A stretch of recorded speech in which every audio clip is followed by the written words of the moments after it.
Statement में non operating income का concept गलत किया हुआ है। बेटा ये कॉन्सेप्ट बहुत इंपॉर्टेंट है कैश फ्लो स्टेटमेंट में। अब आपके री बोर्ड होंगे या आपके बोर्ड्स होंगे, वो concept non operating income cash flow statement में आपका जरूर आएगा।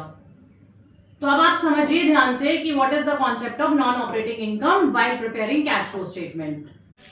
बिल्कुल सही कहा मैडम ने। नॉन ऑपरेटिंग इनकम एक बहुत इंपॉर्टेंट कंसेप्ट है।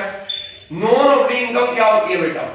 मैं सबसे पहले आपको एक्रोनिम देता हूं याद करने का। Drip, D for dividend received, R for rent received, I for interest received and T for profit on sale of fixed assets. तो याद कर लीजिए बच्चों, drip, dividend received, rent received, interest received and profit on sale of fixed asset. क्या treatment है इसका? Non cash and non operating income में आप सब्ट्रैक्ट करेंगे ऑपरेटिंग एक्टिविटी में। ऑपरेटिंग एक्टिविटी में हेडिंग रहेगी non cash and non operating income, उसमें आप सब्ट्रैक्ट करेंगे। और दूसरा ट्रीटमेंट कहां आएगा? इसका डबल ट्रीटमेंट होता है, भूलना नहीं, बहुत इंपॉर्टेंट है।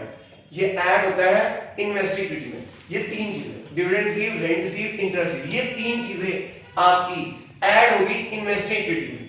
और ये चार चीजें सब्ट्रैक्ट होंगी कहां पे? Non cash and non operating income में। Non cash and operating income में ये चारों चीजें सब्ट्रैक्ट होती हैं। ये नॉन ऑपरेटिंग इनकम है, लेकिन इनमें से तीन चीजें dividend receive, rent receive, interest receive add होगी इन्वेस्टिंग एक्टिविटी में। भूलना मत।